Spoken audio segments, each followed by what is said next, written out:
1000 რამე შეგიძლია დაინახო მარტში და აპრილში და მაისში ვერ დაინახო. მოგესალმებით. გამარჯობა. კვლავ კიდევ ერთი გამოცანით გიბრუნდებით. აბა ყურადღება. ადვილია მომითხრა.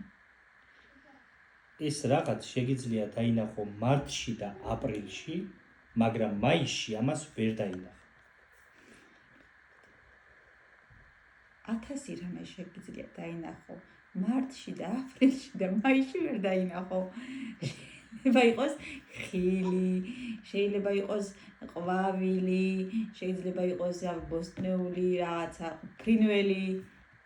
რა გავიგო ეხლა? მე ვერ გიკარნახეთ და ეხლა გამოცანა გითხარ.